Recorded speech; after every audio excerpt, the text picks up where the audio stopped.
Hi, it is Isla, your founder, CEO, and host of our podcast here at the Millennial Nutritionist. I am currently in Nashville on a sponsored trip with dairy that I'll talk about later on. But I did have time to crank out this replay episode. So this episode is from last year, but I think it's still really valuable. It's all about how to prep for holiday party season. That is what I get a lot from clients or asking about.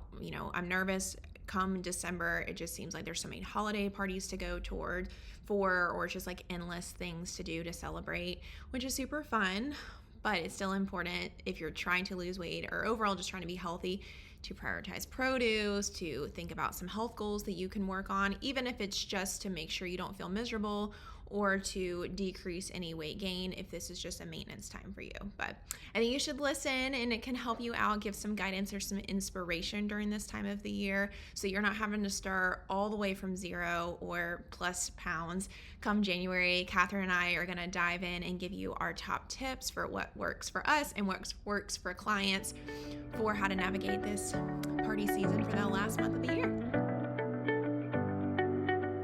Hello, and welcome to the Millennial Nutritionist podcast. I'm Isla Garcia, master's degree of nutrition science and registered dietitian, and I'm going to make weight loss realistic, sustainable, and uncomplicated for your busy lifestyle. On this podcast, me and my team of registered dietitians will decipher the latest nutrition research, dissect fad diets, and discuss social media trends for you so you can feel confident knowing what to eat to achieve your health goals. Research suggests that most weight loss programs aren't successful, but my experience has taught me that this is not because the participants aren't committed. It's because those diets are designed by non-nutrition professionals and center around severe restrictions. We are here to provide the facts about the science of weight loss so you can have the success you want and continue living your best life.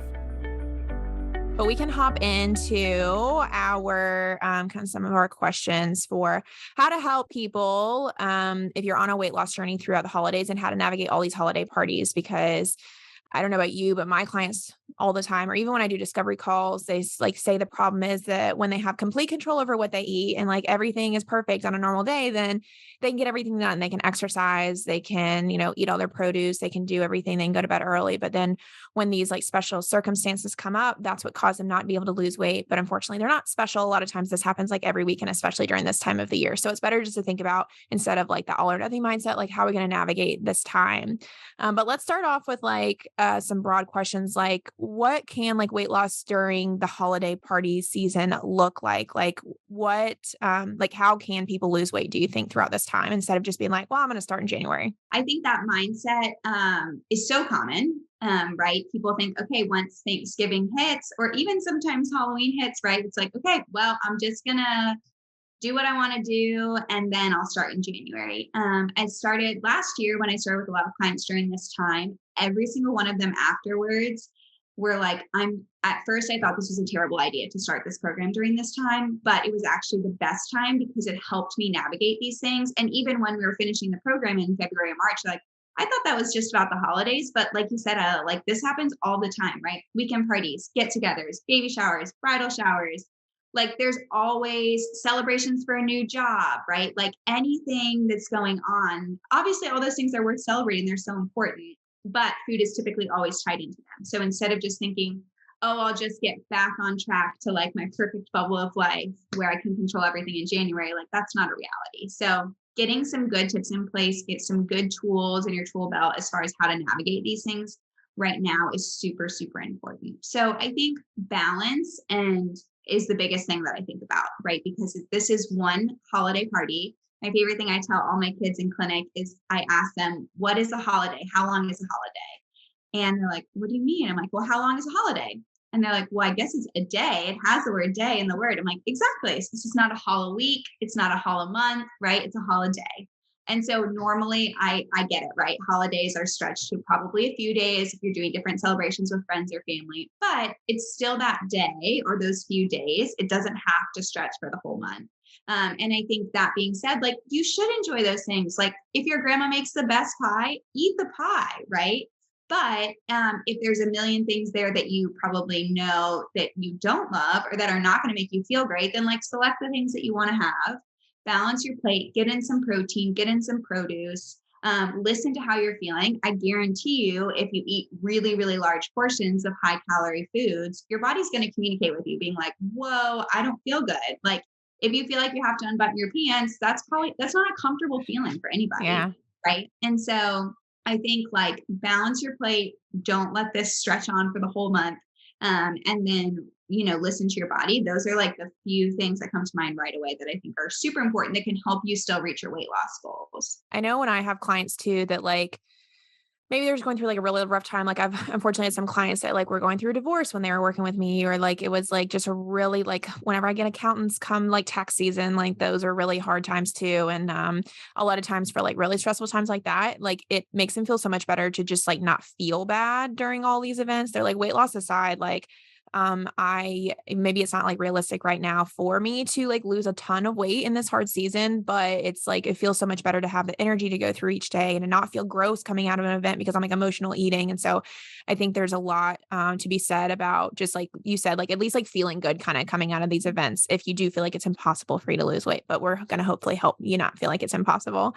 Narrowing down a little bit, like when we always talk about like protein produce, what are like holiday protein and produces, just to remind people that that still exists? We're not just going into butter boards and candy.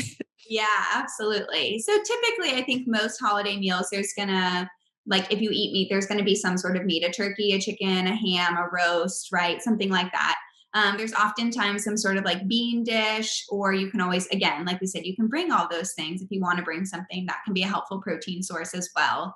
So I think making sure we're choosing something that's going to provide some protein is really helpful. And then produce wise, obviously, like the squashes, the yams, those are going to be those more starchy vegetables. So still good, but we want to think about those more like that gets processed more like bread inside our bodies. And so what other non-starchy veggies can we choose? So normally I feel like there's carrots, or there's green beans, or there's cooked greens.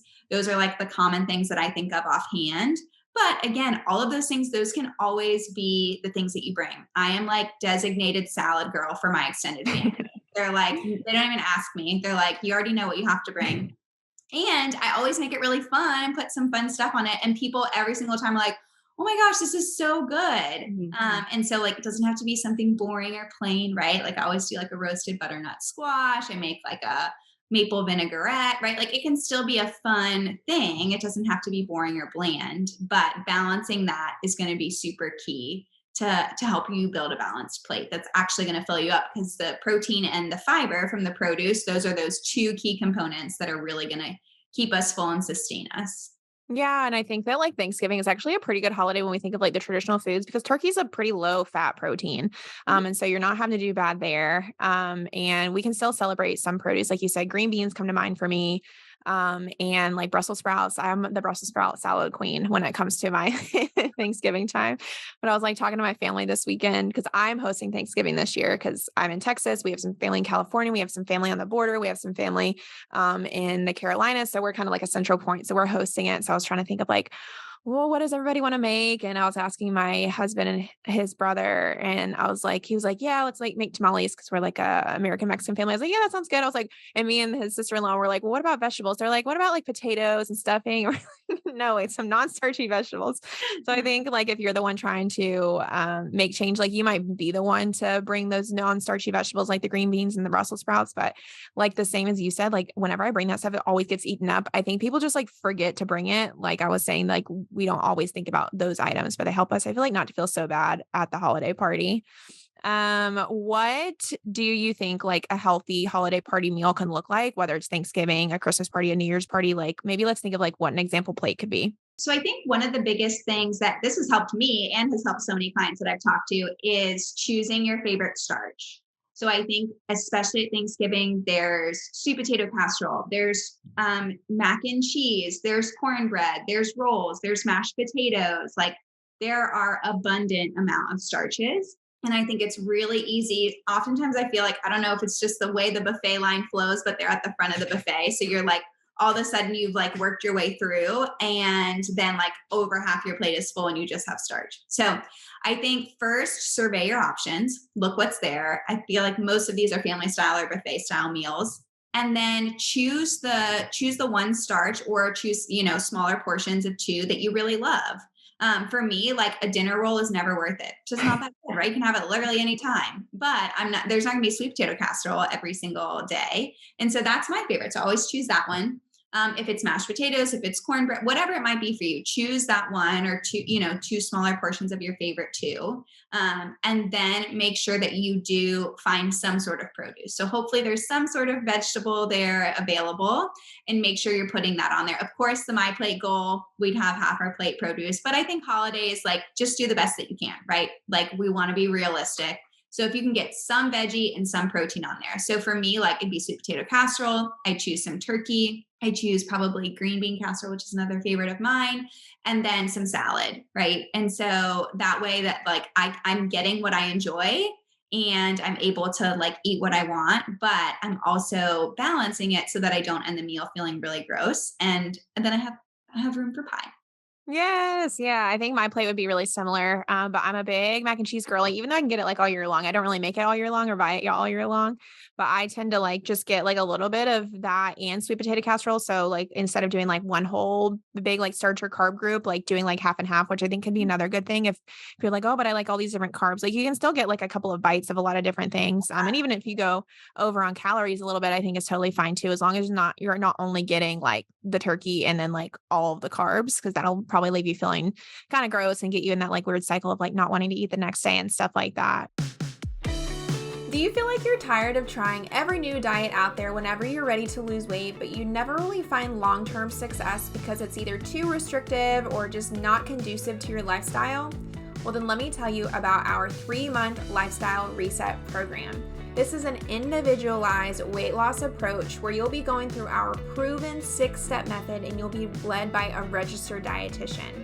By becoming a client of the program, you'll be able to learn how to control your weight, increase your energy and confidence, and also improve your overall well-being. Not to be dramatic, but a lot of clients tell us that they actually change their lives by going through the program and finally find a sustainable weight loss solution when they actually haven't found that with any other program. If you are interested in becoming a client, sign up for a discovery call on our website, themillennialnutritionist.com, with me, Isla Garcia, and I'll help match you with one of our registered dietitian coaches based off of your challenges and their nutrition expertise. If you're ready to find a sustainable weight loss solution in a non-judgmental and encouraging environment, I hope you'll connect with us soon.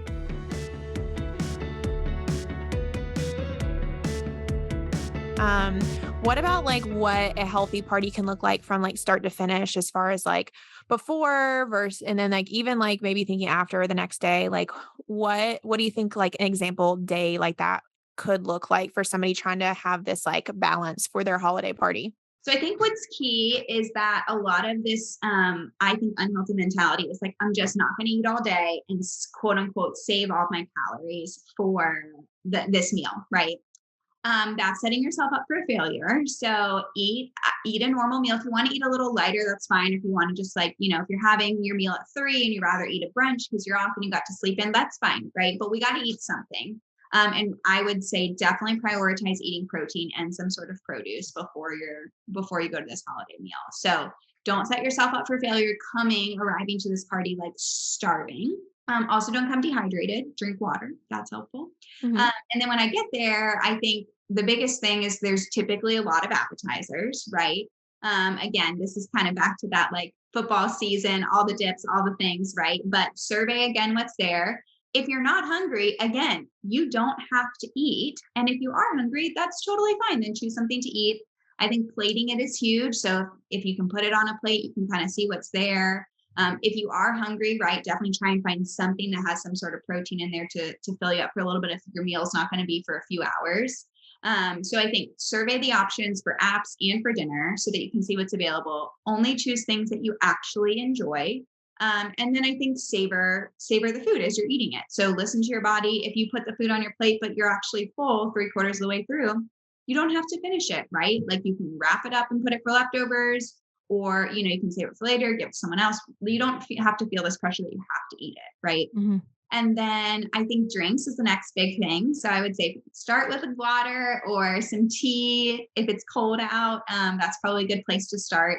And then just be mindful, right? Alcohol has a lot of calories. It's not doing anything to fill us up, but it can be part of the holiday tradition and celebration. And so if that's something that you want to have, that's totally fine. But you need to be mindful of how many calories are going to be in there when we're thinking through the weight loss lens. And just, obviously like your holiday cocktails, if you're having like hot chocolate and Baileys, right? Like this is going to be a lot higher in calories than choosing like a glass of wine or Prosecco or something like that.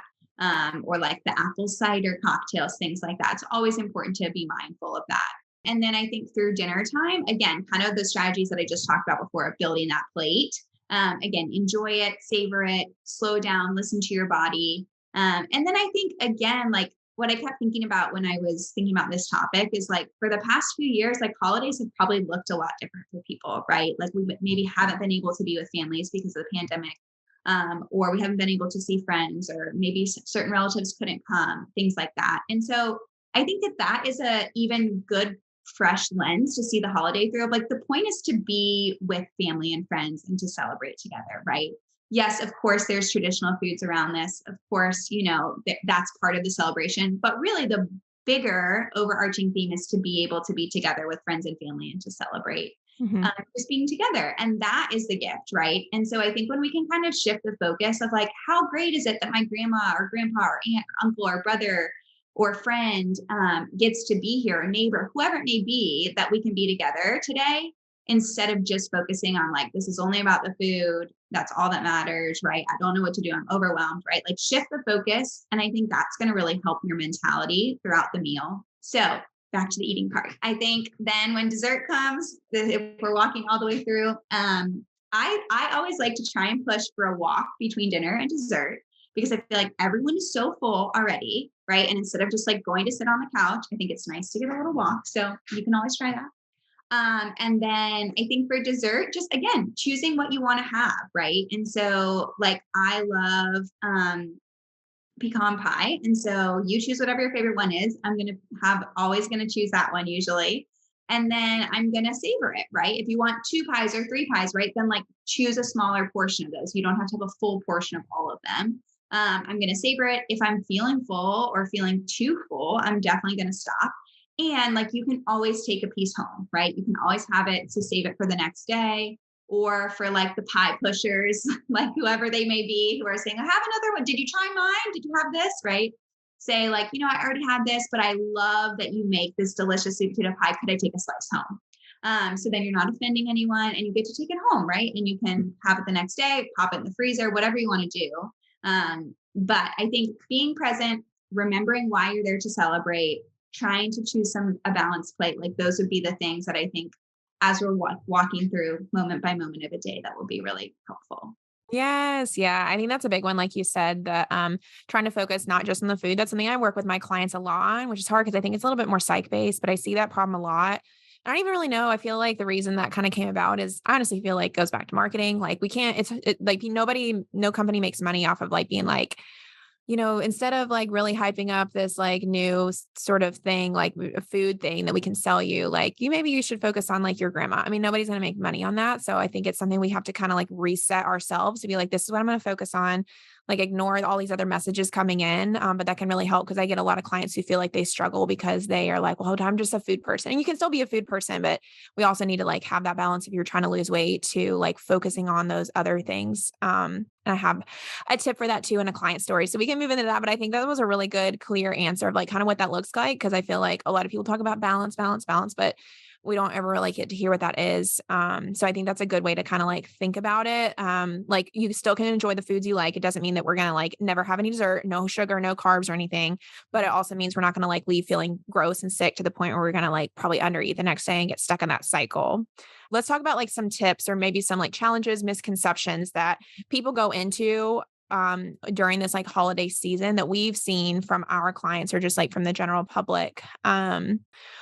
Maybe I'll start. So one thing I feel like I notice is forgetting protein. I think this comes about not really Thanksgiving. I think of more like the after parties. Maybe it's like Christmas or even like New Year's because there's not like, I don't feel like there's like a holiday meat. A lot of times I get clients who are more like, there's like dumplings or there's like little like pastries with like a meat in it. Like it can be hard to be like, there's not like a ham or like a turkey or a beef or something like that.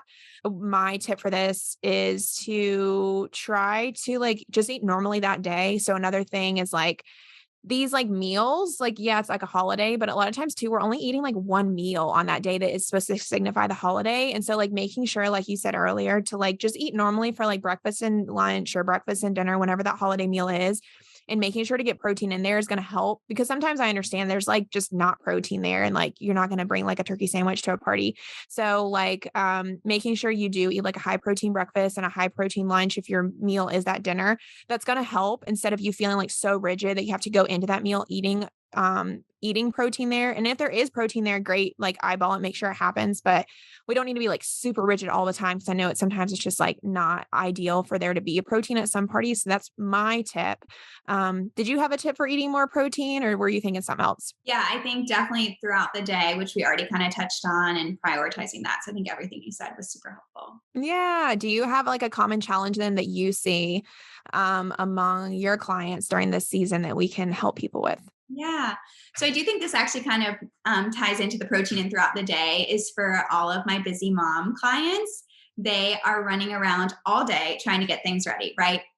You're running to the store for the last minute errand. You're trying to wrangle your kids. You're trying to clean your house. You're trying to make sure, like, did I turn the oven on at this time? Did the turkey go in? Like, is so-and-so still bringing this? Like, there's so many things that you're thinking about that it's easy to just brush through the whole day and forget to eat. Mm. And so I think that those clients, I definitely am like, you got to eat. Like, you have to like put a timer on your phone, put a timer on the kitchen, in the kitchen microwave or whatever.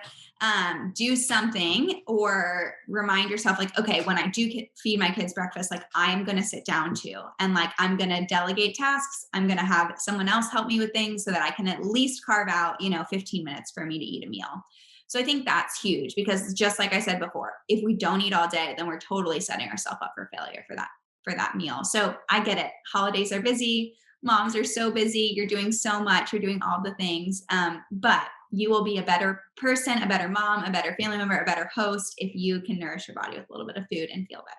Yeah, and I see that like all year long too with a lot of like my busy workers, that they like think it's like okay to skip lunch. And I actually had this conversation with a client last night because she has done great with eating more breakfast, but now it's made her like not as hungry for lunch. So she's just resorted to skipping lunch instead of skipping breakfast. And so we're like working towards that. And so we, get her to think through like, why is this important? Like, why do we need to focus on eating lunch? And she was able to remember like back when she was eating all three meals, she was less likely to be like, oh, well, like at dinner, I know I didn't eat lunch, so I can eat like all this food and then like end up just like overeating. Cause in her head, she was like, thinking that she was eating less calories by skipping a meal, but then it ends up backfiring anyway, because you get more hungry and then you like end up thinking that you have so many more extra calories in the day that you don't have. And so, yeah, I think that is a great tip. I think my next challenge that I see clients struggle with is also forgetting the produce. So I think my like go-to tip or something that I see works best with clients is to just bring it. I feel like that's like the least weird thing to bring. Like, yeah, you can bring a protein. I just don't see that super common. So maybe you have some better ideas about that. But I think bringing produce is more common and less like weird.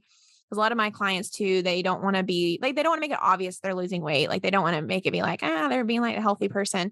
But like there's a lot of fun produce items you can bring, like the salad that I honestly feel like people are super thankful for. I feel like every time we work through solutions about eating produce at holidays, and clients end up bringing it, they are like, yeah, everybody ate it. And I honestly didn't even get to eat any of it, which is, I think, good. And then you can become that person, like you said, that like always brings it. And then like other people help hold you accountable. I had a client once who, it wasn't really during the holidays, but I think it's like a applicable story. I think like every Friday had pizza night with our neighbors, which was super cute and like nice that we want to have like a social network, but it was a big calorie night on her weekly average. And so we tried to think through solutions because everybody's different and what they can do. So I was like, we need to be thinking of what some produce we can bring. Like, what do you think? Or like produce to eat during the day? Like, what do you think is a solution? And so she was like, I'm just going to go to the local grocery store and get a veggie and ranch. pre-chopped plate and I'll be that person. They can bring the salads. And ended up bringing that. She said everybody was so thankful that they could have that. And so then like it made her whole community kind of healthier. And so I think even just bringing like a veggie platter is great. Do you have like a go-to produce item to bring or that like other clients have brought that's successful?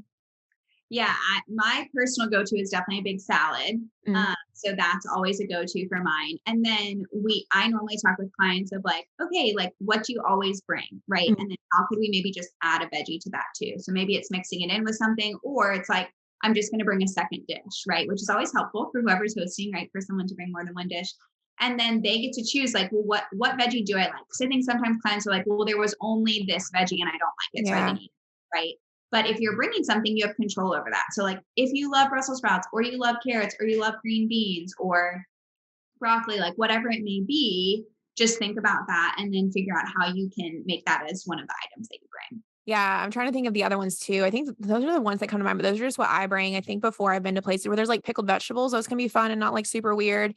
Um, People love those. Like if you have like a charcuterie board or something like that, like or doing some crudité, people always end up eating that. And I think oftentimes people don't think to bring stuff like that, but then when it's there, they're like, oh, this is great. I'm so glad there's something like this. And you can always use like I love doing veggies to dip in the different dips that there are. So like Mhm. instead of just using bread or chips or crackers, like you can always use a veggie to do in that dip. So then you're still like enjoying it. To me, the dip is what is tasty, not the like plain piece of bread. So you can use a cucumber or radishes or carrots or celery or peppers and dip those in there.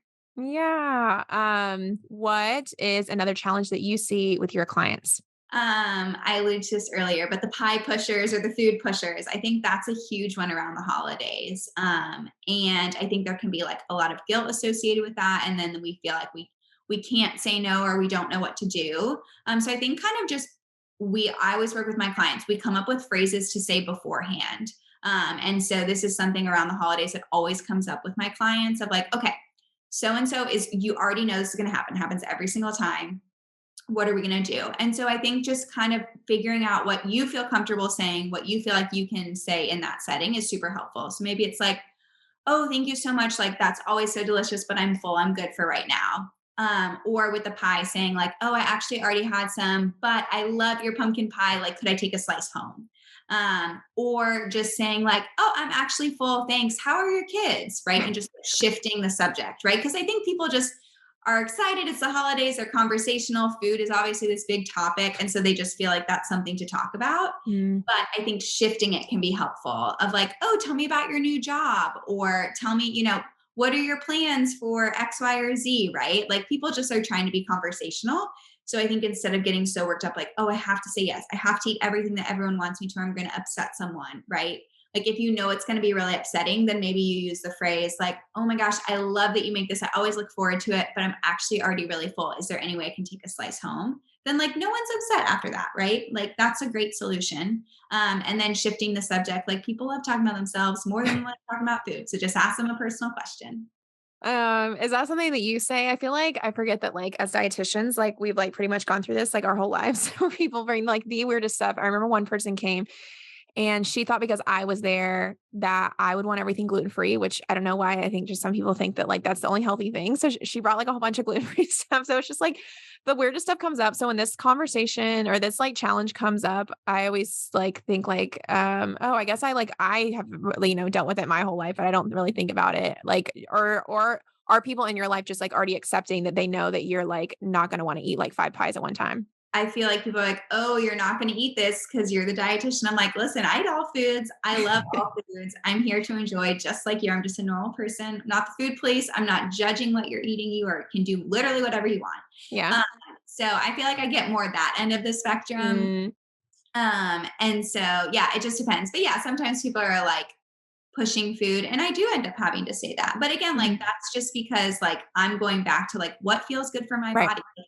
Eating 3 pieces of pie in the moment, in the 30 seconds of tasting it will be delicious, but then I'm not gonna feel good, and, like, Yeah. who wants to feel crummy while, like again, back to the whole point is getting to be with the family and getting to be with friends and getting to spend this special time together, so, I think shifting that focus, thinking about how you're gonna feel, is super important. So, like, is it worth it? Do I actually enjoy it kind of question, and then, like, how am I gonna feel afterwards?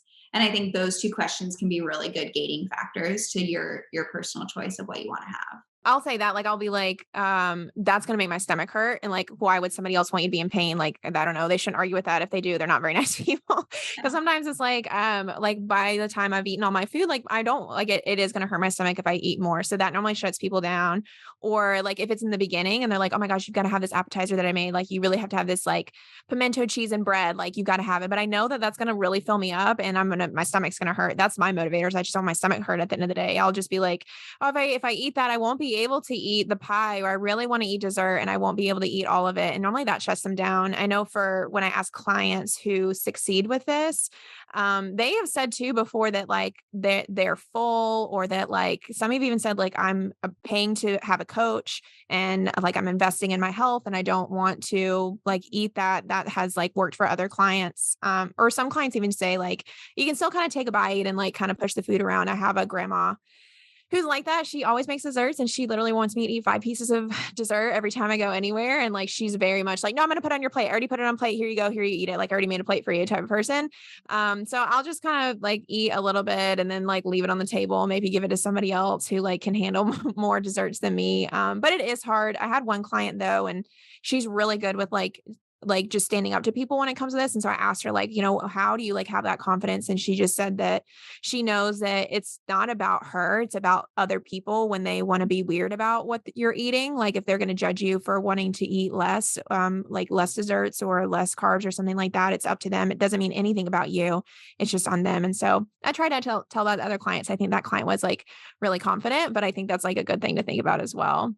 Yeah, and like your food choices doesn't mean someone else's food choices are wrong, right? Like Yeah. you're doing what's best for your body and you have to make that choice. And I think even saying that, like, this is what's best for me, but like Mhm. I love that you're enjoying that. That's a favorite food of mine too, right? Like, and then just move on. Yeah. I think sometimes people want validation, or if they feel guilty about eating something, they want to make sure Mm. they're doing it too, so they don't feel as guilty, which again, like has nothing to do with you and everything to do with them. And so I think it's helpful modeling too, right? Like especially for my mom clients who have kids, to see that like, hey, this holiday doesn't have to be like I'm overeating so much because I know it's the only time I can eat these foods, or I'm restricting so much. Like it's so important. Your kids are sponges watching everything you do, for them to see you model a holiday in a healthy way, right? So I think about it through that lens, even if you're not a parent, right? Of like if you were, or if you have a family member, a niece or nephew or something, how would you hope that they perceive how you interact with this holiday that is a healthy way that you would want them to do in the future, right?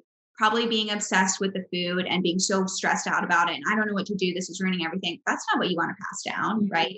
But also like overeating to excess and feeling really uncomfortable. That's not what you want to model either. So I think thinking about that can be a helpful lens as well. Definitely. I think my next challenge that I see is something we've kind of already touched on, but I think it's good to go more in depth is like doing a lot of calories with drinks. I find that for clients, like I feel like maybe only like 30% of my clients like struggle with this. I don't know if it's like everybody, but like drinks can just like really add up. And it's like I find one of the easiest ways to like decrease what you're eating, because it doesn't necessarily make you full. And a lot of people just don't realize how many calories are in different drinks, whether it's like cocktails or wine, or like you said, like even just like cider, or I don't really feel like people drink soda anymore, but it might be like juices and stuff like that. Or maybe they are still drinking soda at like this time. But I think the thing we think about again is like it's not going to really fill you up. So it can be like a tricky thing to have, where like at least like some high calorie mac and cheese is going to make you feel full.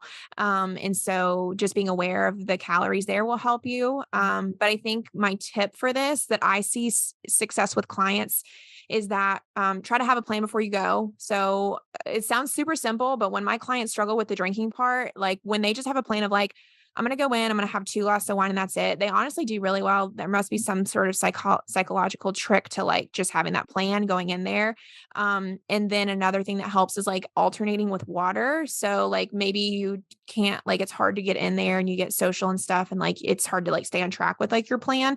But at least if you have the plan to be like, okay, every time I have a glass of wine, I'm also going to next have a glass of water, because some people I think are just like nervous drinkers. At least like you're drinking something. And then the second thing is like 0 calories. And then you kind of get full off of like all of that liquid anyway, and you're not going to like want to drink as much. So those are my tips when it comes to drinks. Did you have any tips when it came to drinks that your clients you feel like struggle with, or does that kind of touch on that? I think it's pretty similar. I think a plan is huge. And then I'll also tell them like pour a sparkling water with a lemon or lime into Yeah. a wine glass. Like sometimes we just want to feel like we're having something fun or different. And so I think do that. And I think also too, like, for any clients that I've had who have maybe gotten pregnant while we started working together, they're like, I feel like there's all this pressure or like I don't know what to do or I haven't told my family that I'm pregnant yet, whatever it may be. And so like doing something like that, putting a sparkling water in a rocks glass or in a wine glass can be an easy thing to do. And honestly, like I think anything feels more fun if you're drinking out of a wine glass. So put your water in it. Yes, yes, yes. I definitely agree. One of my clients one time, I mean, I guess it's a common thing, but I don't know. Like she made these like wine spritzers for New Year's Eve where she like would just like do half the amount of wine that she normally would do and then do sparkling water. So it was like higher volume, but like less the calories. And I thought that was really cool. And then it feels like really special. What is another challenge that you see your clients struggling with? I think the leftovers and the cravings afterwards. So especially if you're the host, you are going to have all these foods here available afterwards. So I think send foods home with people. Everyone loves to have like a leftover meal, right? You just don't want to have like 20 leftover meals. Yeah. And then for what you have, you can always freeze things. So use that, right? You can reuse turkey a million ways in other meals, which is great.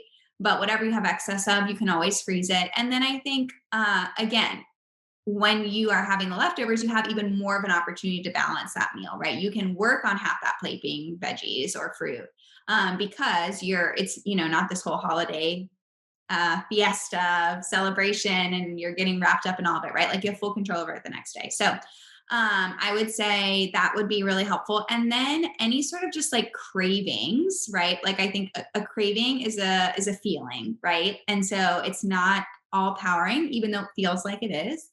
And so I think thinking about this craving, going back to that, do I like it? How am I going to feel after kind of lens? And then breathing through it. And then if you decide, you know what, I do really want this and I am hungry, then you have it. And if you're like, you know what, I'm really full, I don't need this, I don't even really like it, I just feel like I have to have it because it's a holiday, then breathe through it.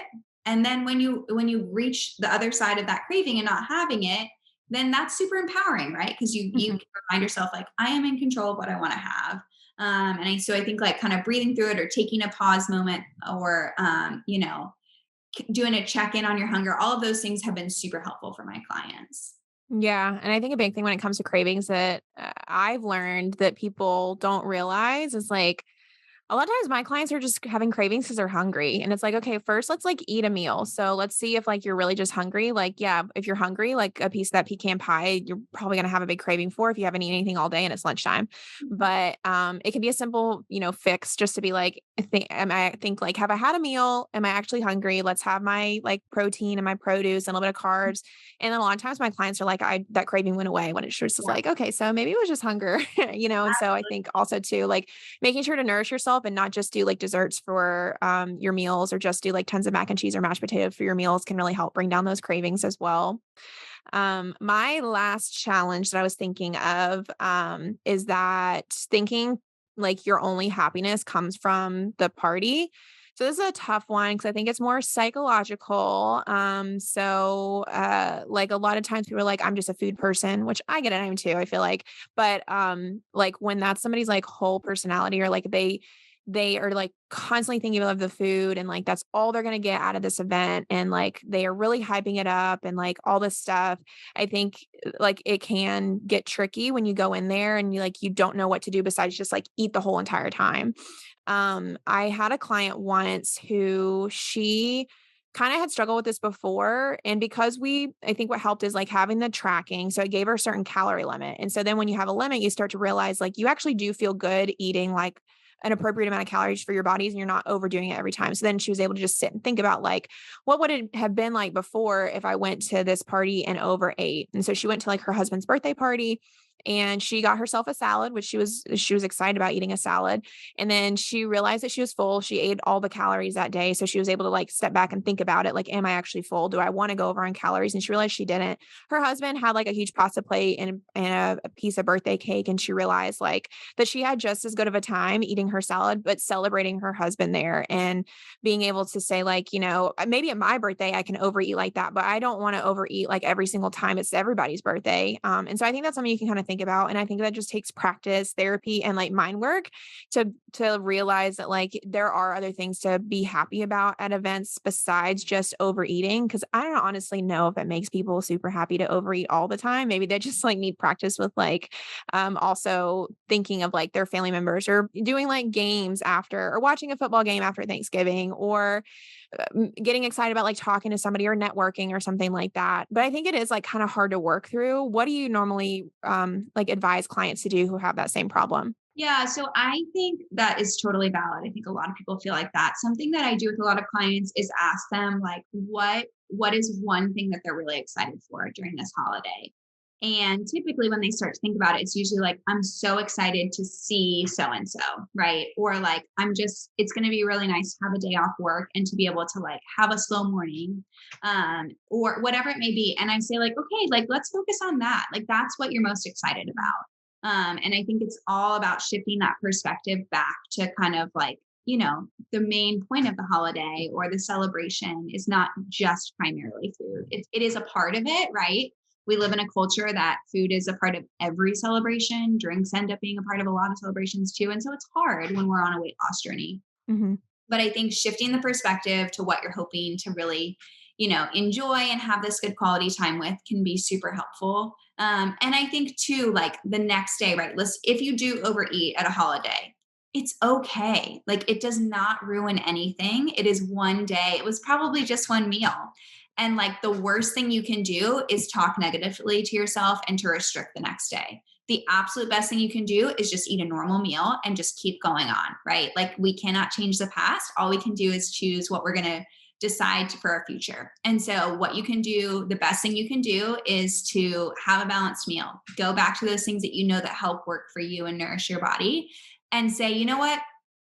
Next holiday, I'm probably not going to choose X, Y, or Z that I felt like pushed me over the edge, but I did it and it's okay. And we're not perfect. None of us are. And so let's just move on, right? If you get in this like, oh, I can't believe I did that. I'm going to skip breakfast and lunch the next day. I'm not going to eat any carbs for a week. I'm only, that's not helpful for anybody, right? That's just setting yourself up for failure. So get back to the good routine and flow that worked for you before. And like, it is what it is. It was one day, one meal. It didn't ruin anything.